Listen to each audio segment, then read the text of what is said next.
कि ये त्रिपुरा का जो केस है, जो त्रिपुरा का केस है वो फिर से टल के चला गया है 13 फरवरी को। तो उनके मन में एक प्रश्न उठ रहा है कि क्या ये 13 फरवरी को केस गया, क्या ये माननीय सर्वोच्च न्यायालय इस केस को सुनने से उनमें गंभीरता नहीं ले रही है? क्या शिक्षकों के कैरियर यानी शिक्षकों के इस अस्तित्व को लेकर उनके मन में वो गंभीरता नहीं है, एवॉइड करने के मूड में है? बद्रीनाथ गुप्ता जी नमस्कार, आप आजमगढ़ के क्रांतिकारी शिक्षक साथी हैं। बद्रीनाथ गुप्ता जी प्रत्येक दिन फोन करके लीगल टीम का हौसला अफजाई करते हैं। स्वागत है आपका इस लाइव सेशन में। और हिमाचल प्रदेश से नरेश कुमार जी स्वागत है, पहाड़ के वादियों से, इस जहां इस ठंडे मौसम में भी हम समझ सकते हैं आप बैठकर इस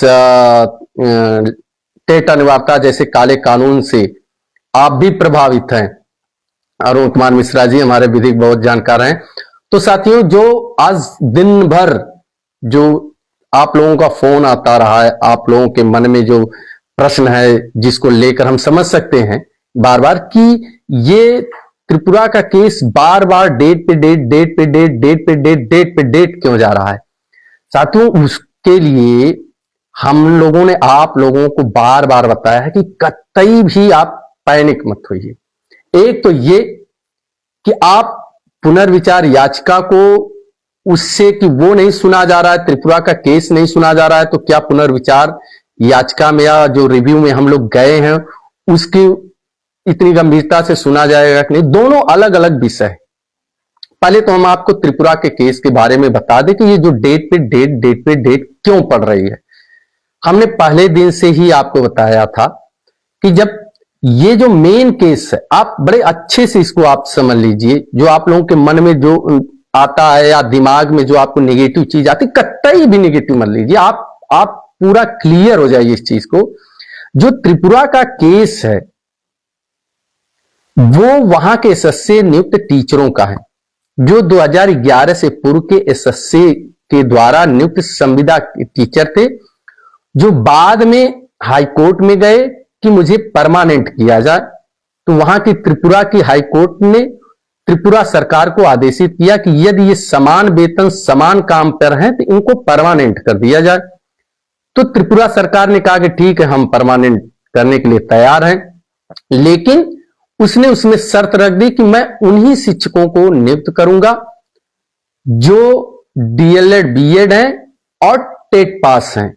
मैं सिर्फ उन्हीं को नियुक्त करूंगा, परमानेंट करूंगा, सिर्फ उन्हीं को परमानेंट करूंगा। तो जब ये बात आई तो फिर वहां के त्रिपुरा के एसएससी के शिक्षक सजल देव बनाम जो केस चला है, सजल देव फिर से हम माननीय उच्च न्यायालय त्रिपुरा के गए हाईकोर्ट में, और वहां उन्होंने कहा कि आपने कहा कि हमें परमानेंट कर दिया जाए, और सरकार ने कहा कि हाँ हम परमानेंट करें, लेकिन अब मेरे ऊपर टेट थोप रहे हैं, जबकि आरटी एक्ट में 29 जुलाई 2011 के पूर्व के नियुक्त टीचरों के ऊपर टेट अनिवार्यता नहीं है। तो मुझे एज ए परमानेंट शिक्षक नियुक्त करने के लिए टेट की अनिवार्यता त्रिपुरा सरकार नहीं थोप सकती मेरे ऊपर। वहां फिर से त्रिपुरा सरकार को हाईकोर्ट ने बुलाया, नोटिस किया, केस चला, और वहां की डबल बेंच ने, ध्यान दीजिए, डबल बेंच ने वहां के त्रिपुरा के एसएससी टीचरों को, पैरा टीचरों के पक्ष में फैसला सुनाया कि त्रिपुरा सरकार इनको टेट के बाध्यता में नहीं ला सकती है, क्योंकि इनकी नियुक्ति 2011 के पूर्व हुई है, तो इनके परमानेंट करने में टेट बाध्यकारी नहीं हो सकता। अब उसी को लेकर त्रिपुरा सरकार एक एसएलपी दाखिल की सितंबर 2024 में एक एसएलपी दाखिल की, जहां यह मुकदमा माननीय सर्वोच्च न्यायालय में शुरू हुआ। उसी समय केस चल रहा था आपके अंजुमन केस, जिसके आदेश से हम लोग प्रभावित हैं। अंजुमन का जो महाराष्ट्र का एक अल्पसंख्यक संस्थान है, और तमिलनाडु का पदोन्नति में टेट की अनिवार्यता को लेकर, तो माननीय सर्वोच्च न्यायालय दीपंकर दत्ता जी की पीठ ने कहा कि इसी से त्रिपुरा के केस को भी कनेक्ट कर दिया जाए। तो त्रिपुरा के अधिवक्ता का ये वहां था कि नहीं, हमारे केस को इससे कनेक्ट ना किया जाए, क्योंकि ये अल्पसंख्यक का मामला है, मेरा अलग किया जाए। तो त्रिपुरा का केस वहां से अलग हो गया। और उसके बाद जो केस चला आपका तमिलनाडु में पदोन्नति का और अंजुमन का जो अल्पसंख्यक संस्थान को आईटी एक्ट से छूट की जो मांग थी, वो केस एक साथ चला, जिसमें 1 सितंबर 2025 को यह फैसला आ जाता है कि सभी देश के सभी टीचरों को टेट अनिवार्य है, चाहे वो इन सर्विस है, 2 साल के अंदर को टेट देना होगा। ये 1 सितंबर 2025 को फैसला आता है। उसी समय 13 सितंबर को इनका केस लगता है त्रिपुरा का, और त्रिपुरा का केस भी सेम उसी माननीय न्यायाधीश दीपंकर दत्ता जी के ही कोर्ट में लगती है, जहां 1 सितंबर 2025 का पूरे देश के इन सर्विस शिक्षकों के लिए टेट अनिवार्यता का आदेश पास होता है। तो जब 13 सितंबर को केस लगता है और पटल पे जैसे ही सुनवाई शुरू होती है, तो यही वहां था कि त्रिपुरा, चूंकि एसएलपी त्रिपुरा सरकार आई थी, त्रिपुरा सरकार त्रिपुरा हाई कोर्ट के आदेश के खिलाफ आई थी। तो जैसे ही ये केस शुरू हुआ, तो त्रिपुरा सरकार के वकील ने कहा कि सर आपने तो दे दिया 1 सितंबर 2025 को आदेश, उसके तहत अब टेट पूरे देश में अनिवार्य है। तो माननीय दीपंकर दत्ता जी ने यही कहा कि भाई जब हमने 1 सितंबर को आदेश दे दिया, तो फिर आप लोग क्यों यहां हैं? टेट तो अब सबके लिए 2 साल का मैंने समय भी दिया शिक्षकों को। तब उसी समय विद्वान अधिवक्ता जो माननीय सलमान खुर्शीद जी थे, उन्होंने कहा कि माननीय न्यायाधीश जी, आपके 1 सितंबर 2025 के उस आदेश के क्रम में ये शिक्षक नहीं आते हैं। तो उन्होंने कहा क्यों? तो आपके द्वारा कहा गया क्योंकि इन शिक्षकों की नियुक्ति एनसीटी के नोटिफिकेशन 2001 के तहत हुई है, न कि आईटी एक्ट के नोटिफिकेशन 23 अगस्त 2010 के तहत। अब चूंकि इनकी नोटिफिकेशन 2001 के तहत नियुक्ति हुई है, तो इनके ऊपर आईटी एक्ट की बाध्यता नहीं है, टेट की अनिवार्यता की बाध्यता नहीं है। इस बात को जैसे ही माननीय दीपंकर दत्ता सिंह जी ने सुना, तो उनको ये लगा कि यानी कुछ तो है। तो उस पर उन्होंने त्रिपुरा सरकार को, यानी त्रिपुरा सरकार के जो वहां स्टैंडिंग काउंसिल खड़े थे, सरकारी अधिवक्ता जी थे, उनको निर्देशित किया कि आप रीज्वाइंडर दायर कीजिए। रीज्वाइंडर यानी कि शिक्षकों की तरफ से वहां जो खड़े थे वरिष्ठ अधिवक्ता श्रीमान सलमान खुर्शीद जी, जिन्होंने यह तर्क दिया कि ये शिक्षक आपके 1 सितंबर 2025 के उस आदेश के तहत नहीं आते हैं जिसमें इनको टेट अनिवार्य है, क्योंकि इनकी नियुक्ति एनसीटी के 2001 के नोटिफिकेशन के आधार पर हुई है, न कि 23 अगस्त 2010 के आईटी एक्ट के नोटिफिकेशन की।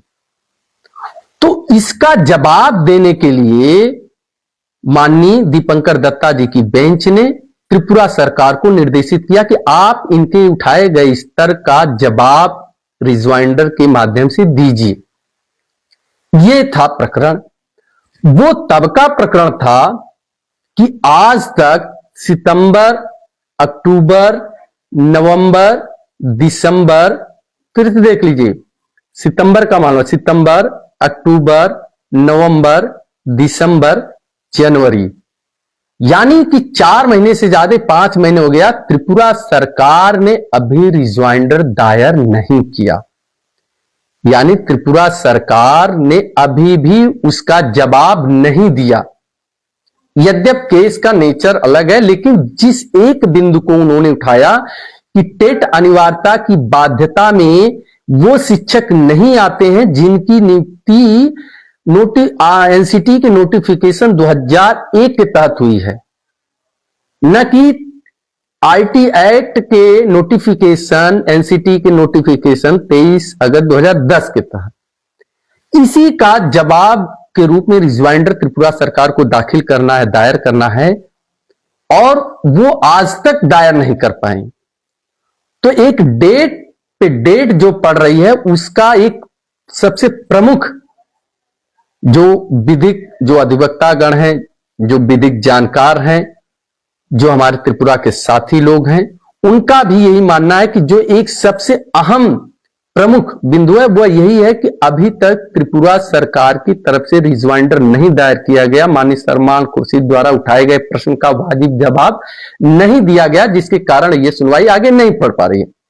उसके अलावा उसमें कुछ और बिंदु हैं, जैसे कुछ और शिक्षक हैं जिनके जैसे जो बीच में मान सेवा काल में वो उनकी मृत्यु हो गई, देहांत हो गया, उनके जो मृतक आश्रित नियुक्त हैं उनकी भी तमाम आकर वहां उसमें याची बने हैं, उनके लिए भी अलग से नोटिस वगैरह सर्व कराई गई है।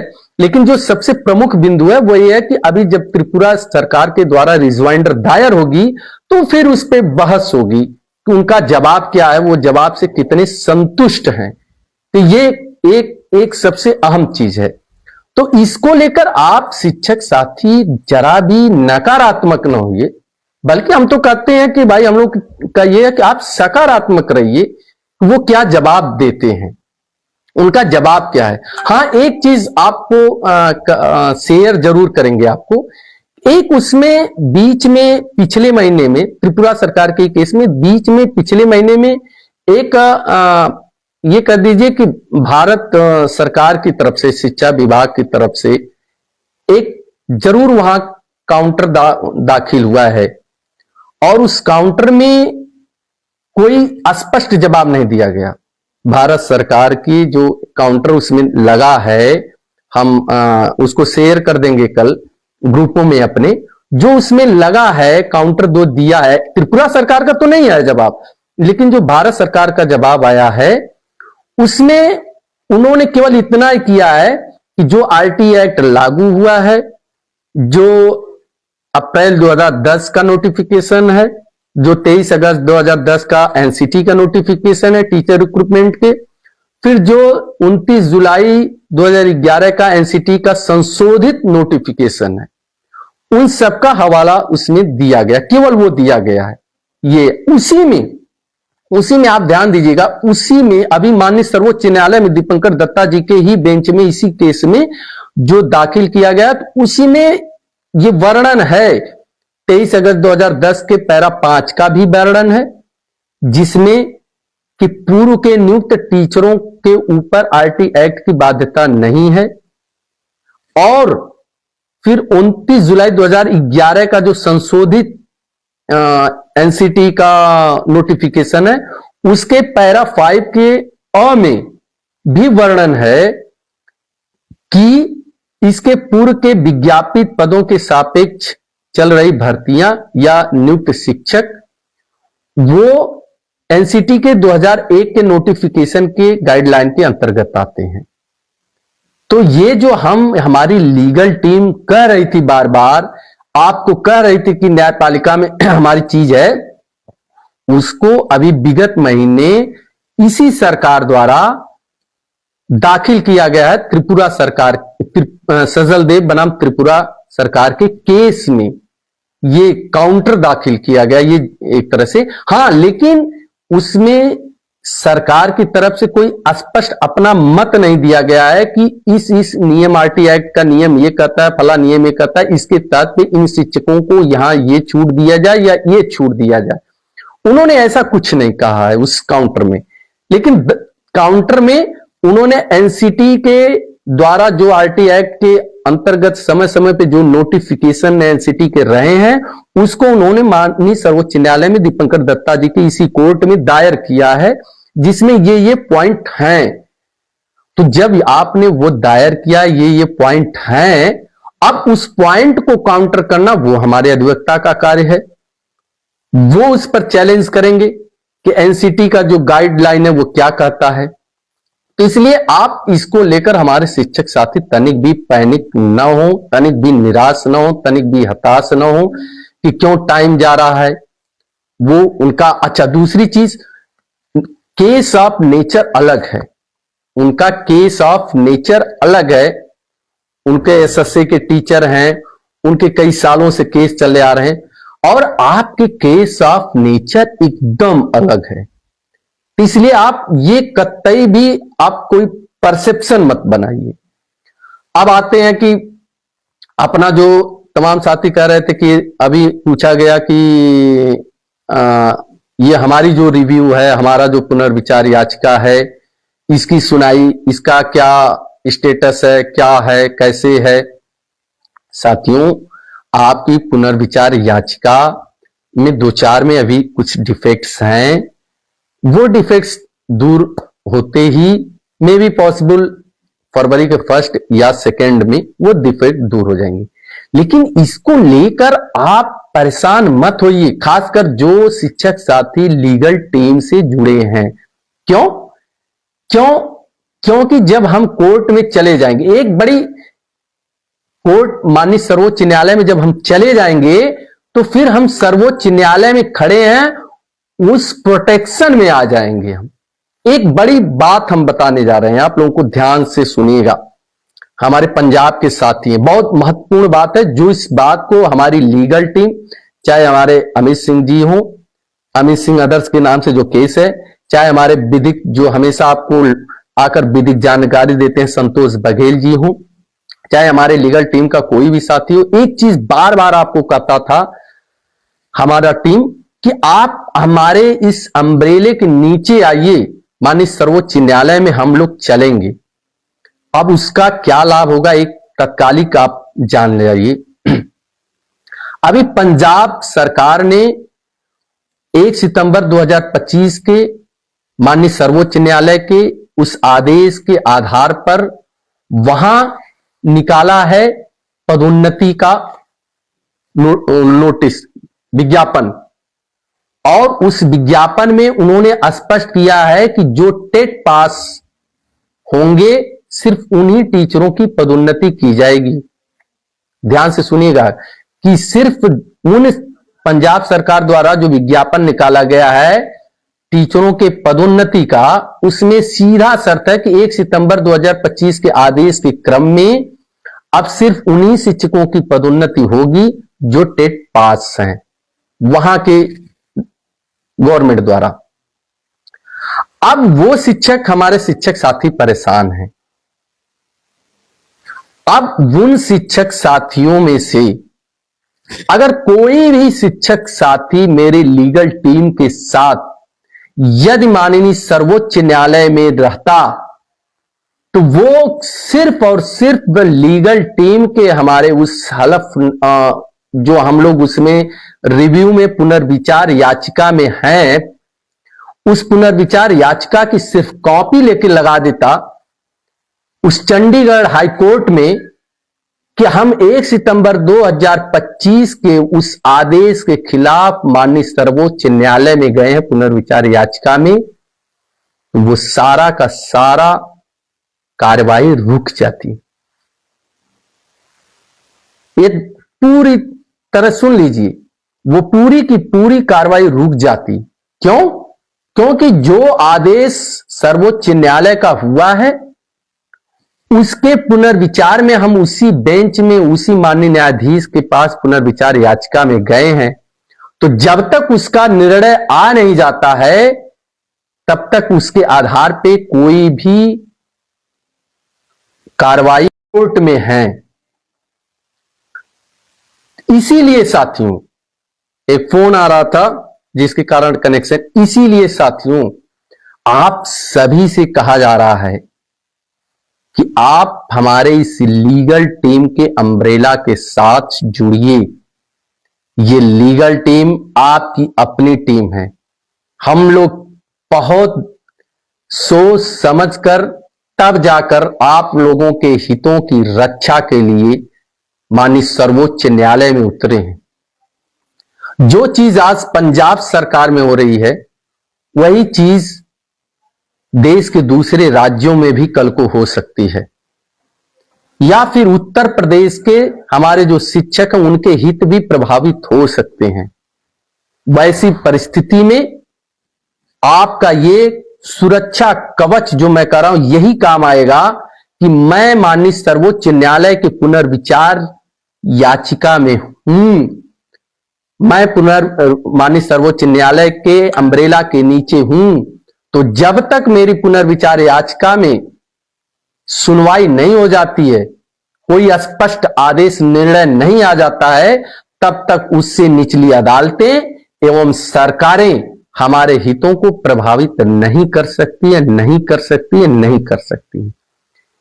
ये तो रहा ये मतलब।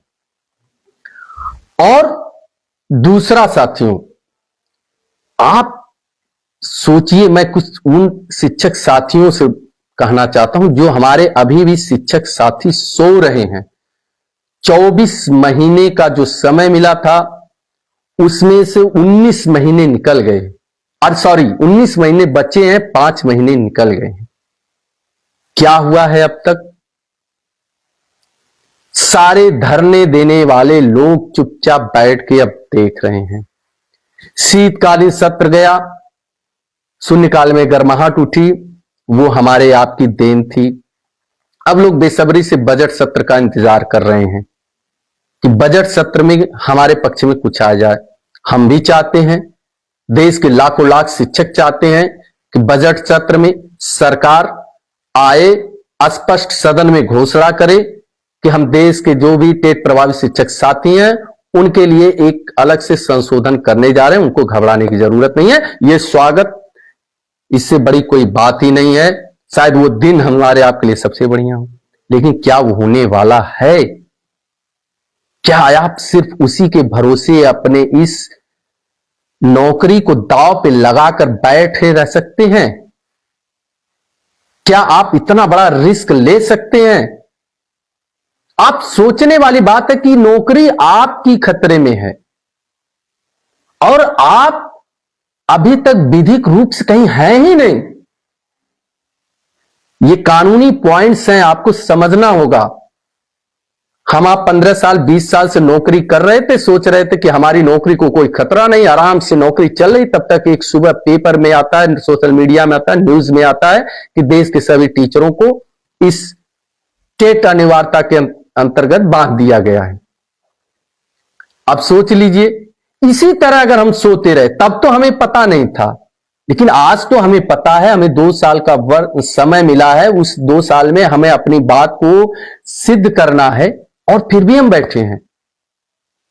एक सामान्य सी प्रक्रिया थी, देश में कुत्तों का प्रकरण था, माननीय सर्वोच्च न्यायालय में हजारों रिव्यू पड़े थे, और जब रिव्यू की संख्या बढ़ती है तो माननीय सर्वोच्च न्यायालय, पूरा चीफ जस्टिस जी उसको देखते हैं, क्या प्रकरण है, इतना इतना रिव्यू आ गया, हजारों के हजारों रिव्यू आ गए, है क्या? सरकार को जाता है, आपका कानून मंत्रालय उस पर फोकस करता है कि क्या प्रकरण है। और यहां हम कहते हैं कि देश के लाखों लाख शिक्षक इस काले कानून, काले आदेश से प्रभावित हो रहे हैं। कितने लोग गए हैं रिव्यू में? 33। पूरे देश से गए 33। और हमारे आपके मन में क्या चल रहा है? जो फैसला होगा सबके लिए होगा, जो फैसला होगा सबके लिए। अरे होगा कैसे वो फैसला? वो फैसला होगा कैसे? वो फैसला हमको आपको कराना है। वो अपने अधिकारों की रक्षा हमको आपको करनी है, अपने अस्तित्व को बचाना है, हमको आपको करना है, अपने मान सम्मान स्वाभिमान को बचाना है, हमको आपको बचाना है, अपनी नौकरी को हमको आपको बचाना है, अपने जीविकोपार्जन को हमको आपको बचाना है, अपने परिवार के सेवा सुरक्षा के लिए अपने माँ बाप की दवाई की चिंता हमको आपको करनी है, अपने बच्चे की पढ़ाई की चिंता हमको आपको करनी। किसके भरोसे बैठे हैं? ये जो कुछ लोग आपको नकारात्मक बातें बताते हैं, उनके भरोसे आप बैठे रहेंगे? जो लोग कहते जो होगा सबको, अरे ऐसे लोग, आप प्रबुद्ध वर्ग के हैं, आप भाग्य भरोसे नहीं छोड़ सकते हैं। आपको तो देश का भाग्य निर्माता कहा जाता है, भाग्य विधाता कहा जाता है, और आप अपने भाग्य के लिए इतने सतर्क नहीं है, इतने खड़े नहीं है। तो हमको आपको खड़ा होना पड़ेगा। एक एक शिक्षक साथी जागरूक होइए। और हम लोग पहले दिन से कह रहे हैं कि न्याय हमें उस न्यायपालिका से मिलेगी। आपने कभी अच्छा, कुछ शिक्षक साथी हैं वो कहते हैं कि संशोधन हो जाएगा, वो 2017 वाला संशोधन बहुत घातक है, वहां से दिक्कत हो गई, वो 23 अगस्त 2010 में जो बन गया वहां दिक्कत हो गई, वो 29 जुलाई 2000। अरे भाई, जिस कोर्ट से, जिस न्यायालय से आपके खिलाफ यह अव्यवहारिक अन्यायपूर्ण आदेश आया है, क्या आपकी बात वहां सुनी गई? नहीं सुनी गई। आपने तो अभी अपनी बात को उस न्यायालय में खड़ा होकर कहा ही नहीं, तब तक आप क्यों मान लीजिए कि नहीं हम आरटी एक्ट के तहत आते हैं, हम संशोधन का इंतजार करें? सरकार, आप आरटी एक्ट में संशोधन की बात क्यों इंतजार कर रहे हैं? सरकार करती है, ठीक है, लेकिन आप क्यों मान रहे हैं कि नहीं मैं आरटी एक्ट के जद में आता हूं, सरकार मेरा संशोधन कर दे, मुझे वहां से बचा दे? अरे मैं आता ही नहीं हूं उस आरटी एक्ट में आपको प्रोटेक्शन है 29 जुलाई 2011 से पूर्व नियुक्त शिक्षकों को या विज्ञापित पद के सापेक्ष भर्तियों को, उसमें प्रोटेक्शन है, आपको सुरक्षा दी गई है। आप वहां बात नहीं करना चाहते हैं न्यायालय में, और आप कह रहे हैं कि सरकार संशोधन ले। अरे जब आप रिव्यू में जाकर अपनी बात को कह लेंगे, यदि वो माननीय सर्वोच्च न्यायालय कहता है कि नहीं नहीं आपको छूट नहीं मिलेगी, तब तो आप सरकार से कहेंगे कि वो कानून गलत है, आप उसमें संशोधन कर दिया। हम तो कह रहे हैं वो कानून गलत नहीं है, हम उस कानून में नहीं आते हैं, उस कानून का परिभाषित वहां गलत तरीके से किया गया है, और वो काम कोई साधारण अधिवक्ता के बस का नहीं है। वो काम किसी साधारण अधिवक्ता के बस का नहीं है। देश के सर्वोच्च न्यायालय का यह फैसला है, और देश के सर्वोच्च न्यायालय का वो कोई सम्मानित न्यायाधीश, यदि हमारे माननीय न्यायाधीश फैसला देते हैं और रिव्यू में हम जाते हैं, उनको उस रिव्यू में अपने फैसले को वापस करना है, तो उनके सामने भी आपको देश के संविधान वेत्ता को खड़ा करना पड़ेगा। और ये हमारे और इसकी चिंता किसी ने नहीं की, इसकी चिंता की है तो आपकी अपनी आवाज, आपकी अपनी लीगल टीम ने की है। क्योंकि हम लोग पहले दिन से कर रहे हैं, ये लीगल टीम आपकी अपनी टीम है, आपकी अपनी आवाज है। जैसा कि हमारे अध्यक्ष अमित जी या हमारे संतोष बघेल जी, हम लोग कभी ये नहीं कहे कि हम यहां संगठन बनाने आए हैं। हम संगठन नहीं बनाने आए हैं, ना तो किसी संगठन से हम लोग का विद्वेष है, ना तो वैचारिक मतभेद हो सकता है, लेकिन हम लोग का कोई भी किसी संगठन के प्रति कोई न कटाक्ष है, न तो सॉरी बार बार इंटरप्ट होता है फिर से, कि हम लोगों का कोई इस संघर्ष में कोई भी लेस मात्र, चाहे वो अमित जी हो, बघेल जी हो, हम लोग का कोई भी लेस मात्र नहीं है कि हम लोग संगठन बनाकर राष्ट्रीय स्तर पर, प्रदेश स्तर पर कोई संगठन खड़ा कर, नहीं। हम लोग का एक उद्देश्य है, एक लक्ष्य है, अटल लक्ष्य है, अडिग लक्ष्य है, और एक मात्र दृढ़ संकल्प है कि इस देश का एक एक टेट प्रभावित शिक्षक साथी अपना पूरा 62 वर्ष का सेवा काल पूरा करेगा। उसके लिए हम लोग दृढ़ संकल्पित हैं, और उसके न्यायिक सुरक्षा का दायित्व तो अपने कंधों पर इस लीगल टीम ने उठाया है, वो आपके भरोसे उठाया है, आपके जज्बे को देखते हुए उठाया है। पता ही इतना बड़ा केस है, और किसी ने कोई ये फेस वैल्यू अधिवक्ता खड़ा करने का काम नहीं किया। वो काम किया है तो आपकी लीगल टीम ने किया है। आज लीगल टीम को लेकर कुछ लोगों के गलत धारणाएं हैं जो कह रहे होंगे, लेकिन मुझे पूर्ण विश्वास है इस देश का एक एक टेट प्रभावित शिक्षक आज निकल जानेगा कि अगर उसके अधिकारों की रक्षा के लिए, उसकी सेवा सुरक्षा के लिए, उसकी नौकरी को बाहर रखने के लिए, उसके शिक्षक अस्तित्व को बचाने के लिए, उसके मान सम्मान स्वाभिमान को बनाए रखने के लिए अगर कोई खड़ा है चट्टान की तरह सर्वोच्च न्यायालय में, सुप्रीम कोर्ट में, तो वो लीगल टीम है। इसलिए साथियों, आप सभी से निवेदन है कि आप लोग लीगल टीम को मजबूत करिए, आप अपने आप को मजबूत करिए। लीगल टीम के साथ यदि आप खड़े होते हैं और माननीय सर्वोच्च न्यायालय में रहेंगे, तो जैसा कि मैंने बताया कि पंजाब के साथियों के साथ आज पदोन्नति में लागू कर दिया गया है, अगर वो आज लीगल टीम के साथ सर्वोच्च न्यायालय में होते तो उस कॉपी को ले जाकर लगा देते कि हम पुनर्विचार याचिका में हैं, और इस तरह का कोई भी नियम मेरे ऊपर नहीं लगाया जा सकता, नहीं थोपा जा सकता है। इस दूरदृष्टा के साथ हम लोग वहां हैं, और हम बहुत स्पष्ट, हम लोग पूरी तरह आश्वस्त हैं कि पुनर्विचार से, रिव्यू से हमें राहत मिल जाएगी, इस काले आदेश से हमें सदा सर्वदा के लिए मुक्ति मिल जाएगी।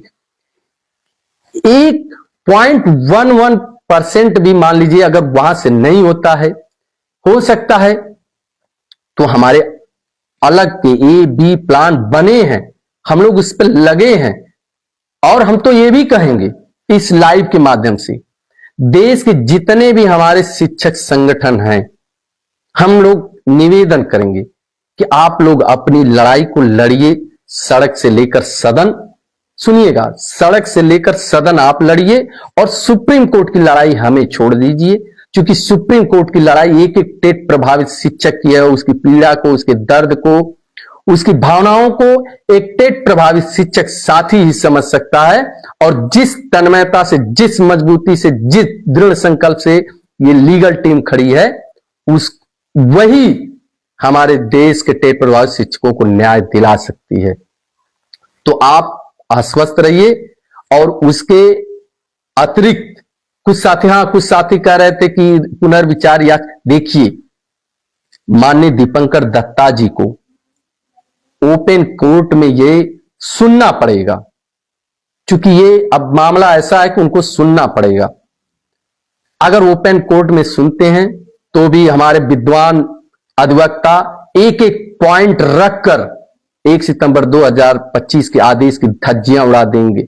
नहीं, या तो आप उस केस को ट्रांसफर कर देंगे, आप बड़े बेंच में ट्रांसफर कर देंगे, वहां भी स्वागत है, वहां भी हम तैयारी में हैं, वहां भी हमारी तैयारी पूर्ण। हमारी लीगल टीम का सिर्फ सुबह शाम रात दिन एक काम है, अपने टेट प्रभावित शिक्षकों को न्याय दिलाना। तो हमारी तैयारी एकदम पूर्ण है।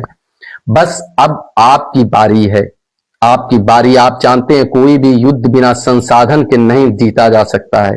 अगर इतना बड़ा समर है, इतना बड़ा युद्ध है, और इतने बड़े योद्धा को हायर किए हैं आप, तो आपको संसाधन जुटाना पड़ेगा। शिक्षक साथियों, हम तीनों लोगों ने जो भी हो सकता था इस लीगल टीम ने अपने शिक्षकों को अस्तित्व बचाने के लिए, वो सारे उपाय हमने कर रखे हैं, सारे प्लानिंग कर रखे हैं। लेकिन आप लोगों से निवेदन है कि आप हमारे साथ जुड़िए, ताकत दीजिए। हमारे जो इस युद्ध के संसाधन की जरूरत है, उस संसाधन के रूप में आप विश्वास रूपी सहयोग लेकर सामने आइए, खड़े रहिए। और इस भारत के इतिहास में इतना पारदर्शी आंदोलन, इतना पारदर्शी कभी नहीं चला होगा जितना पारदर्शी हमारा ये आंदोलन चलेगा लीगल टीम का। एक एक पल की सूचना आपको दी जाएगी। और कोई भी शिक्षक साथी नकारात्मक न रहे, आप सकारात्मक रहिएगा। किसी भी एक शिक्षक साथी का नौकरी नहीं जाने वाली है, आपकी सेवा नहीं जाने वाली है। इन बातों के साथ जितने भी लोग, सर क्या कोर्ट डिसमिस तो नहीं कर देगा, ये अनुज राठौड़ जी, यही सब आप लोगों के मन में जो निगेटिव चीजें आ जाती हैं, इसीलिए आप लोग परेशान रहते हैं। चलिए, आपके मन की प्रश्न है, अगर डिसमिस नहीं कर सकते हैं, अगर डिसमिस, चलिए ठीक है, 1 मिनट के लिए हम मान लेते हैं वो डिसमिस कर देंगे, तो क्या वहीं खत्म हो गया? तो फिर फ्रेश रीट है ही, उसके लिए भी हमारी तैयारी है। सबका पता नहीं, लेकिन लीगल टीम की तैयारी है। आपसे बार बार बघेल जी, अमित जी बताएंगे, डिसमिस कर दें, केस को अपर कोर्ट में भेज दें, दूसरे बेंच में भेज दें, संविधान पीठ में भेज दें, हायर बेंच में भेज दें, सबके लिए हम तैयार हैं। और हमने हायर भी किया है अपने काउंसलर को, सारी बातें करके कि हम हर शर्त पे, हर परिस्थिति में आप हमारे साथ रहेंगे, हम आपके साथ रहेंगे, आपकी बातों के, आपको शर्तों को पूरा करते हुए रहेंगे। तो इसलिए आप लोग उसके लिए तनिक भी परेशान न रहिए कि डिसमिस कर देंगे या नहीं सुनेंगे या आगे भेज देंगे या संविधान पीठ को भेज देंगे या हायर बेंच को भेज देंगे। वो सब आप अपनी लीगल टीम के ऊपर छोड़िए, उसकी तैयारी पर छोड़िए, वो पूरी तैयारी हमारी है। इसलिए पुनः आप सभी का इस लाइव सेशन में जुड़ने के लिए हृदय से आभार, धन्यवाद। पुनः इस निवेदन के साथ कि लीगल टीम पर विश्वास करिए। आपका विश्वास हमारा संघर्ष का संकल्प है। आपको न्याय दिलाने का दृढ़ इच्छा शक्ति जो है वो और मजबूत करता है। आप जुड़िए, चैन बनाइए। जितने भी हमारे टेट प्रभावित शिक्षक साथी हैं, इसमें आपको नंबर फ्लैश किया जा रहा है, उस नंबर से जुड़िए। आप नहीं तो मेरे भी फेसबुक पे नंबर है, मेरे प्रोफाइल पे, अमित जी के प्रोफाइल पे नंबर है, बघेल जी के प्रोफाइल पे नंबर है। आप जुड़िए, चैन बनाइए, 1 से 1, 2, 4, 8 ऐसे करके जुड़ते जाइए। आप मजबूती के साथ यदि इस सुरक्षा कवच के नीचे आ जाते हैं तो ये सुरक्षा कवच और भी मजबूत हो जाएगा। फिर कोई भी आपके अधिकारों को छीन नहीं पाएगा, कम से कम न्यायपालिका से तो नहीं, क्योंकि सर्वोच्च न्यायालय में, उस सुप्रीम कोर्ट में, जिस सुप्रीम कोर्ट से हम लोगों के खिलाफ अन्यायपूर्ण व्यवहारिक आदेश आया था, उसी सुप्रीम कोर्ट में आपका लीगल टीम चट्टान की तरह खड़ी है। जब तक उस अन्यायपूर्ण आदेश को समाप्त नहीं कर लेती है, हमारी विजय होगी होगी होगी। जय शिक्षक, जय भारत, लीगल टीम जिंदाबाद।